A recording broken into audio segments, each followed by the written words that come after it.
Hi, everyone. Say hello if you can hear me. Hi, Susanna. Hi, Sophia. Hi, Felipe.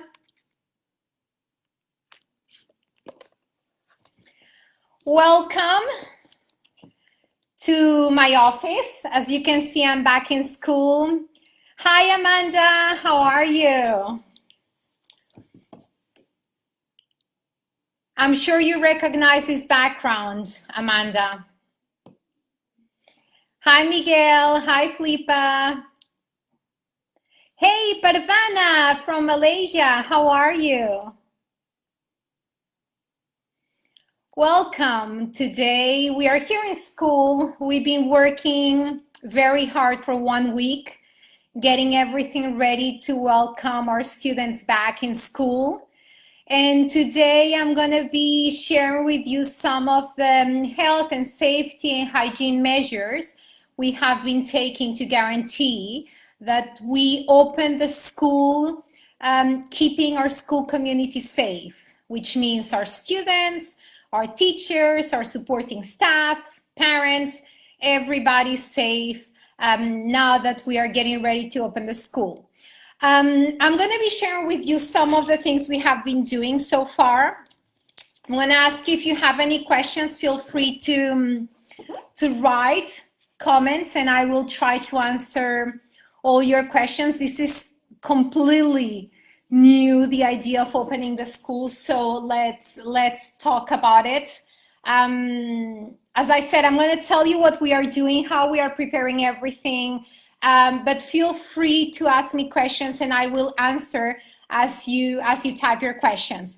So the one thing that I want to reinforce is that of course we have been extremely transparent with parents, and the communication between us, school, and the Ministry of Education and the Ministry of Health has been constant, making sure not only that we follow all the recommendations, but also guaranteeing that we provide parents with information, because the majority of our parents are international parents. Everybody's a little bit scared at the moment.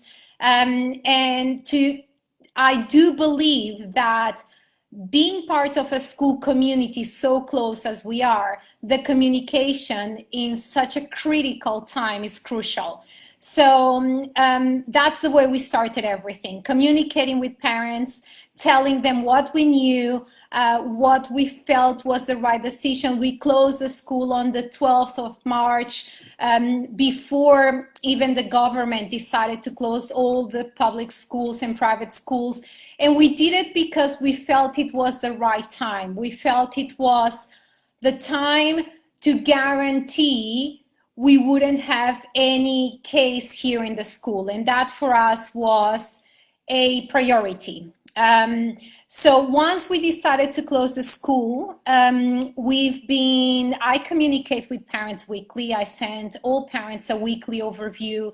And what I've been doing is literally opening up what is happening, how we are dealing with the situation. We started the learning lessons immediately, and things have been going very well. We receive feedback from parents, we readapt, we change. This is a learning curve.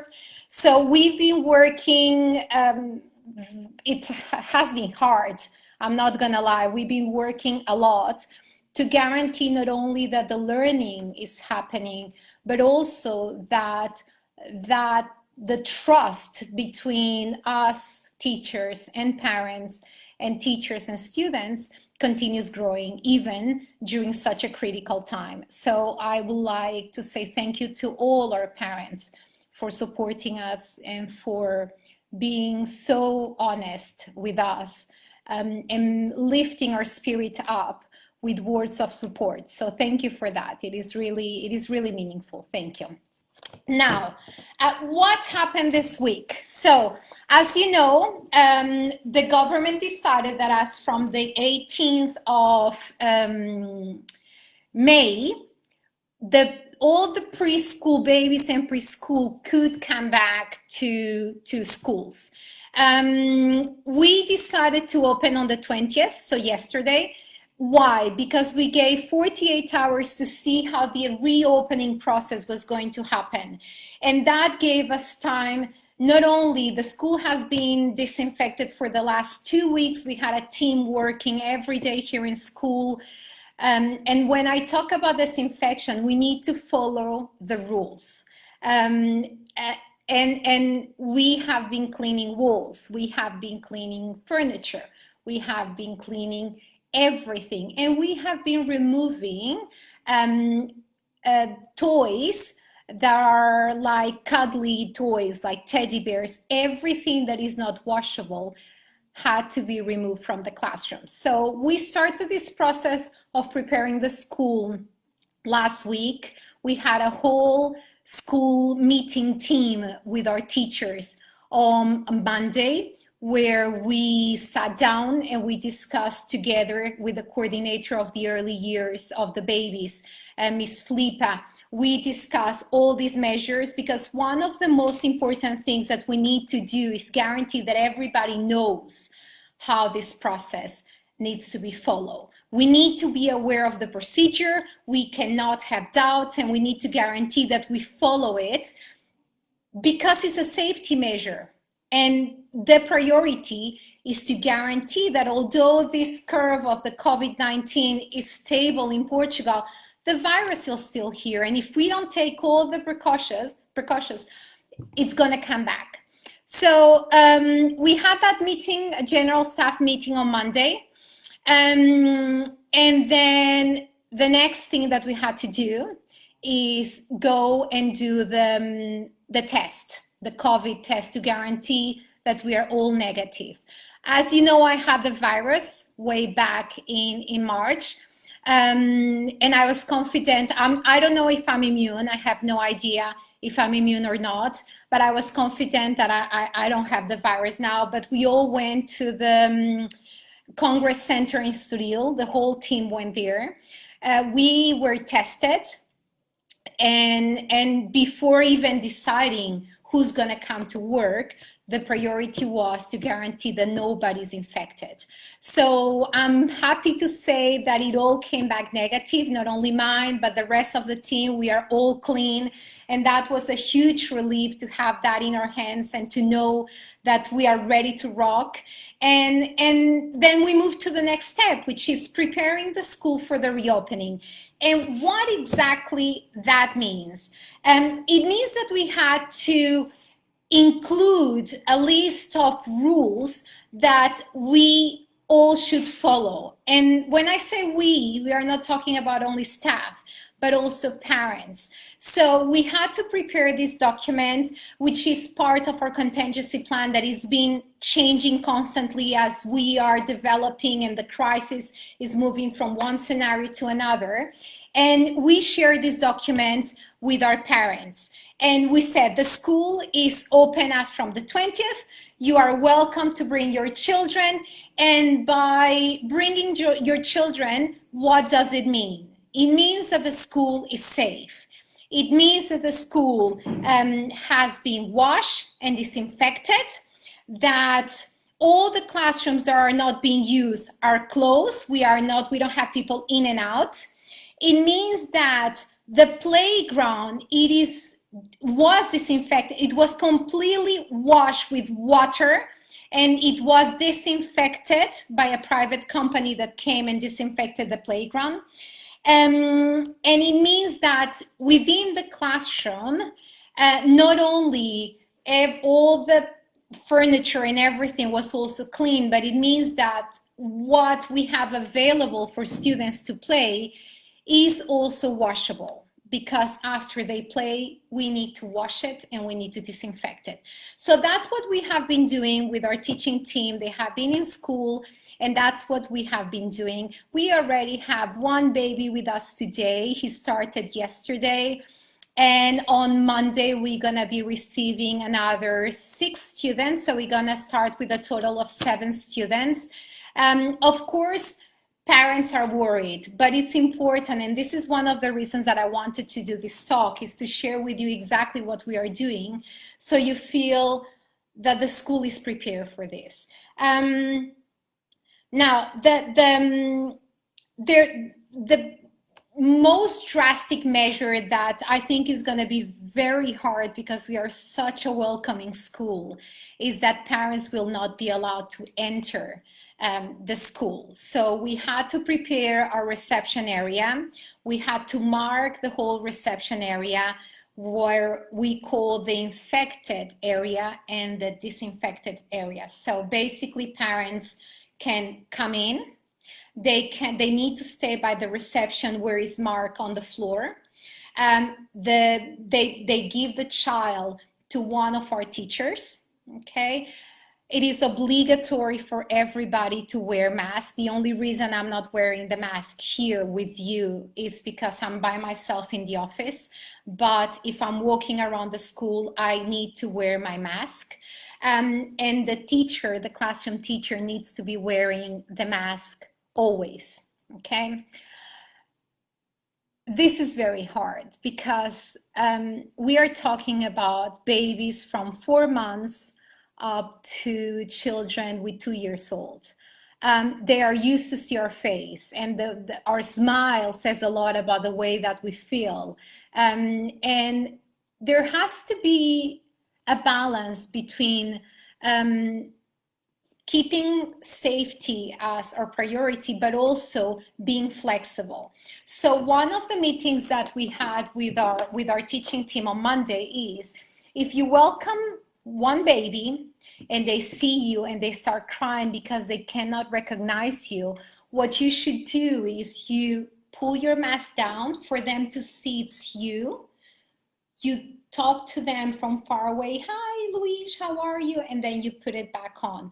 So they need to get used to the fact that, yes, it is the classroom teacher who's there, but now they are wearing something to cover their mouth. Okay, so we need to be very flexible when adapting to this new reality. It's basically, we need to readapt. We need to rethink about how we were so used of doing things before.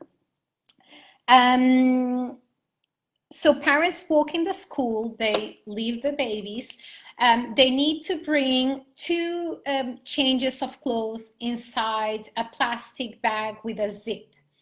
They need to label the clothes, they need to label the bag, and they need to bring an extra pair of shoes or anti-slippery socks.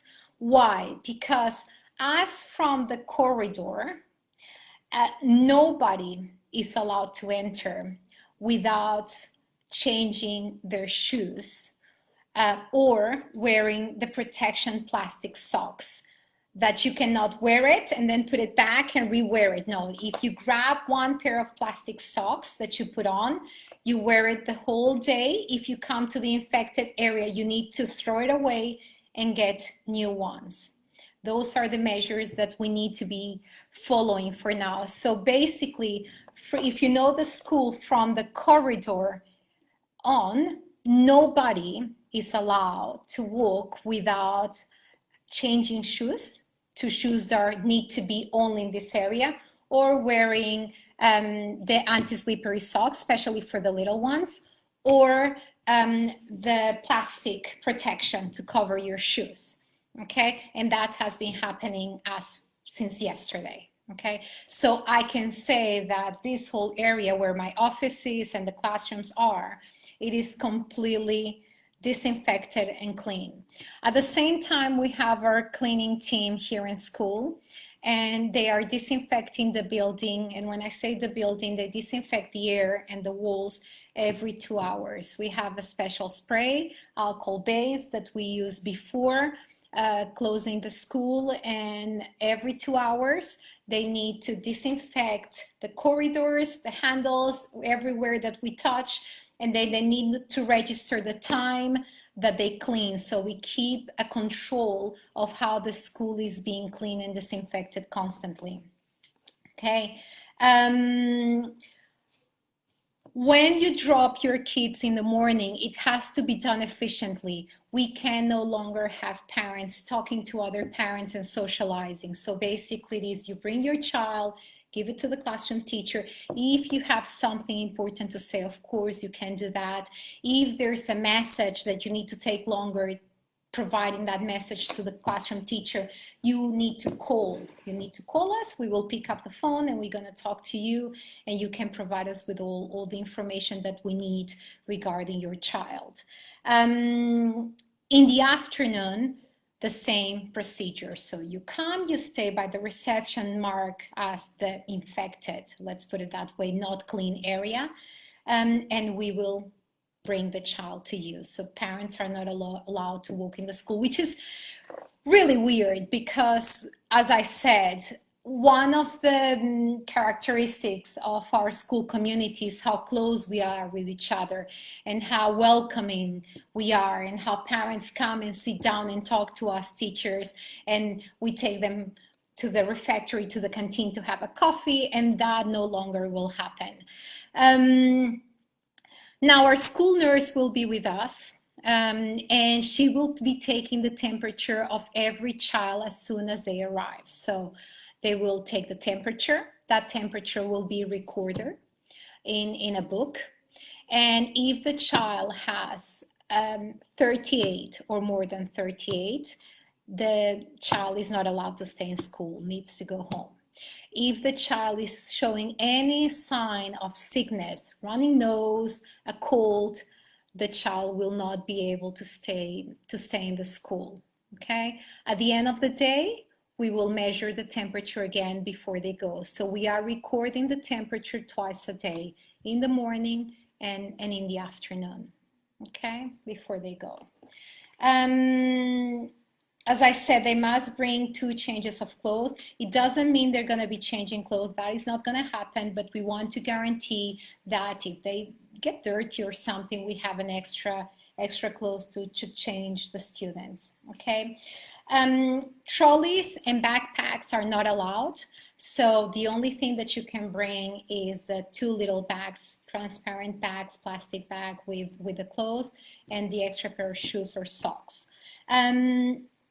The routines, the routines to go to the bathroom are also going to change, especially because we can only have 2 children at a time in the bathroom. And that's why we have our team, quite a few of us, even if it's 1 for 1, 2 or 3 or 6 or 7 students, we have the whole team here to guarantee that we follow the recommendations. So one teacher is in the classroom, the teaching assistant walks with 2 students to the bathroom. One stays in one corridor, the other stays in the other. They go to the bathroom, and we always wear gloves when we take the students to the bathroom, okay? Especially for the babies where we need to change diapers and everything. The whole diaper, where you change the diaper area, needs to be disinfected before and after we change the babies. It is very hard to ask. It's actually goes against everything we teach them. We teach them to share. We teach them to be caring. I mean, all the IB learner profile and the attitudes: be caring, be principled, you know, take care of each other, sharing with each other. We learn through sharing. That is who we are. We learn through sharing. So right now, to give them the opposite message, which is be careful, do not touch, don't get together, don't share, keep that don't move. It is very complicated. So I did spend quite a long time talking to one of the chiefs of the area of Oeiras and Cascais Social Security, you know, asking questions and making sure that we know exactly how to do things. And they said it is also about guaranteeing that the environment is clean. So of course, if a child is closer to the other, you tell them, come, move this way, but you are not going to shout and pull them away, because that is not how they learn, they socialize. So we also need to be very careful with that, especially because we are talking babies, little children. They have 1, 2 years old, they're starting to walk. And also our human contact is always necessary. So we just need to be careful, and we need to make sure that we are disinfecting our hands constantly once we are touching the students, but guaranteeing that we give them love, because right now it's about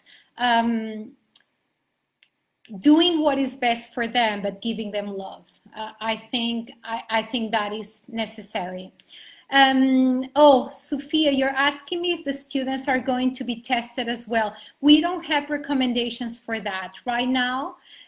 We haven't heard anything regarding students being tested. I know that in the Cascais municipality, they are putting availability to do some kind of test, but it's to see if you are immune or not. But talking to the Social Security on Monday, when I was talking to Doutora Cecilia, we didn't receive that recommendation, at least from now. Oh, hello, South Africa. Hi, welcome. Nice to see you too. Thank you. Please do ask questions. I'm talking quite a lot, but do ask questions if you want to, okay? I will stop anytime and answer all your questions. Lunchtime and naps. The distance between students is between 1.5 meters to 2 meters. What we're going to be doing is, yes, we're going to keep that distance, and what we're going to do is we're going to put heads with feet so they are not face to face when they are sleeping. But then we need to make this come back to school fun.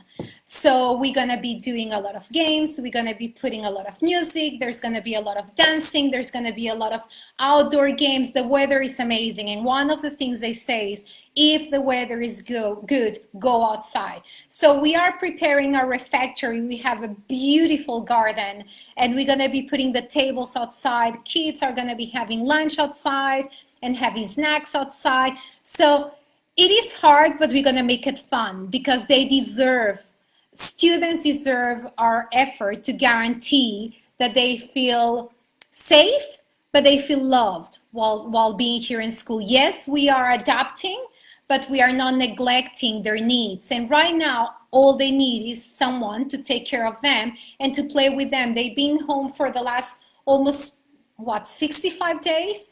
And socializing is crucial at this point in time. So most of our day is going to be spent outside. We're going to be putting some tents outside so they can play in some tents and move around. We have a ball pool that we're going to be taking also outside. So it's going to be fun, fun, fun. Everything is about having fun, music, playing, doing PE outside and moving around. We are very lucky. Our school is in a beautiful area, and there's only trees around us. So we're going to be using our outdoor area to guarantee our students are happy, which is what we truly want. So yes, as I said,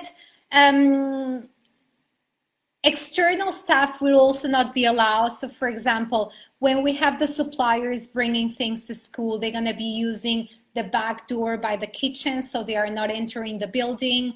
When I'm talking about food suppliers, the lady who brings the organic fruit and the veggies and the meat and everything. So they are going to be using the kitchen door. They are not going to be using the main door, and they are not allowed to enter the building. What we're gonna have is a tray with a little bit of water and disinfectant. And if they want to walk in, they need to step in, and then they step inside the building. So it's disinfecting their shoes.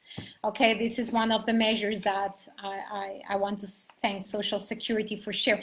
They have been amazing. It's a bless to know that we can call Social Security and they provide us with information, that the Ministry of Health is being so open to share information with schools and the Ministry of Education. And it has been truly amazing to be able to call someone and to hear directly from them how we should proceed during such complicated times. And that has been absolutely magical. And I thank everybody for that.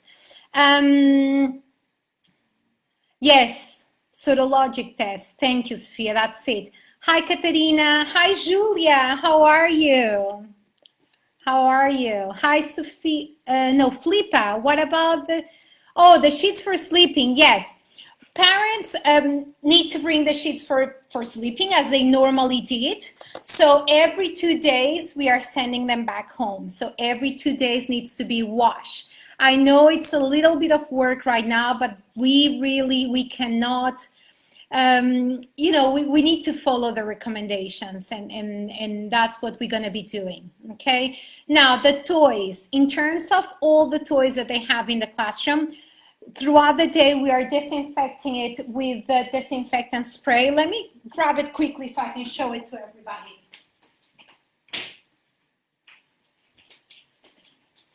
This alcohol-based spray, I'm not going to show the brand, but this alcohol-based spray is what we have been using since the beginning of the school year. Why? Because this was exactly developed to spray surfaces. You don't need to do anything apart from spraying.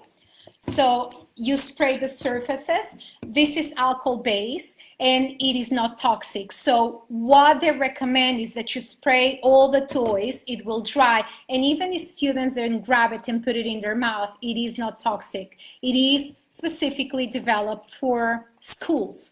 And it's what we have been using since the beginning of the school year. And of course, when this whole COVID situation started to happen, we order quite a lot to guarantee that we have one in every classroom. But at the end of the day, every day we are washing all the toys. So we have a special machine upstairs, and we are going to put all the toys in a bag. We go upstairs, we wash everything, and then we bring it back. So every day, at the end of the day, when the children go home, every single toy that's in the classroom is going to be washed. That is why right now we are not allowing any cuddly toy. We know that some children need their soft toy to sleep, and again, we need to be flexible. So what we are telling parents is they can bring it inside a bag. When they go to their bed, we give it to the student. When they wake up, we put it again in the bag, we zip the bag, and the soft toy will go home again. Okay, that's what we're doing. Oh, thank you, Julia. I'm happy that you enjoyed the presentation. Thank you, Z, so much. I hope, well, the whole idea of this talk is guaranteeing that if you have any question, I can answer. And also to tell you that we are prepared. We are working very hard and we are very prepared to open, well, we already opened the school. We have one baby with us today, but we are ready to welcome preschool and babies. We're going to have around 6 children on Monday. And then from the 1st of June, we are opening for nursery, kindergarten, and reception. And we do believe we're going to have quite a few students here coming. Just to sleep, yes, Katerina, the toy, the cuddly toy, only to sleep. Then it needs to go back to the Ziploc. They cannot be walking around with it. I'm sorry. I know you're asking for Christian, right? I'm sorry, Christian will have to just to sleep with a cuddly toy. For example, my 2 cuddly toys will be going home with me because they cannot be here, okay? Thank you, Nisa. This is one of our staff members did it for me. I love donkeys and my daughter loves llama. I always said that the llama and the donkey are in love. So these ones are there because I'm gonna be taking it home today. We don't want cuddly toys in the school. Well, not that we don't want, we want, but we can't right now. Okay, I hope this was helpful. I'm very excited to be back in school. I have to be honest. I love what I do, and I was missing this year. Now, the only thing that I'm missing 2 more things. I'm missing the students and I'm missing the parents, because it's always good to have parents around here and talking to us, and it's beautiful, the relationship that we have with our parents. So yes, I'm missing that quite a lot. I wish my children were younger and could go. I feel very confident with everything the school is. Thank you, Susanna. Thank you so much. Yes, Lorenzo is quite big. So the school will not open for grade 5 students. I'm sorry. but I'm sure they are working very hard preparing their exhibition. Fifth grader wants to know if they can join. Amanda, yes, you want to send him to school. Yes, we can say that he's going back to reception so he can join. I would love to have him in school. Oh, I miss the school. Yes, it was really good to be back. I have to be honest that I love being here, and it was right now I just want things to go back to normal, because I want the noise of the students running and walking in the office and talking to us. That is exactly what we miss, that interaction. That it's who we are. We learn through sharing, and sharing with only 2 or 3 people is not as fun as sharing with 200 students, which is what we really want. Hi Anna, how are you? Yes, MYP. MYP, I think only next year in September, Anna. Not before. I don't think, well, PYP from grade 1 to DP1, I think only September. But things are constantly changing. So we are in, as I said, we are in constant communication with the ministry, and every time there's something new, we are updating our contingency plan to guarantee that we follow all the recommendations. I hope things go well, not only because we all need to start, you know, going out, and we need to start socializing without being scared, and without being so cautious, because we are cautious right now, but most importantly because our children need to go out. And I see for my own children, my son and my daughter, they are desperate. They want play dates, and they are very lucky because I'm arranging play dates with one friend at a time, so they can see each other. They need it more than ever. If we need it, imagine them. But anyway, thank you, Anna. Yes, September, I think, for MYP. Okay. By the way, congratulations. Marta did a beautiful presentation for her summative assessment. Well done. I'm very proud of her. Oh, Parvana, thank you. I'm happy. Well, I'm very happy that you are joining the school. I can say that Parvana is going to be our grade 2 new teacher coming next year. She's in Malaysia. She's coming with her husband and their son, and I'm very happy to have them both here. You also have a beautiful energy, and I mean, you breathe PYP. During your interview, it was amazing. You are so IB, and that's exactly what we are looking for. So I can't wait to meet you, Parvana, and Togrul, of course. Thank you, Sophia. So guys, thank you so much. Keep sending me messages if you want me to answer a few questions. Yes, we are looking forward to have the whole team back together. We're gonna get there. Slowly we will get there. And thank you so much for coming. Send me, you will have my email, you will have my phone if you need something. And I will see you hopefully very, very, very soon. Okay? Any other comment? Thank you, Julia. Big kiss to you and to Joanna. Take care. Lots of love. The school is here waiting for you, Julia. Kiss, beijinhos. Bye-bye, guys. Bye.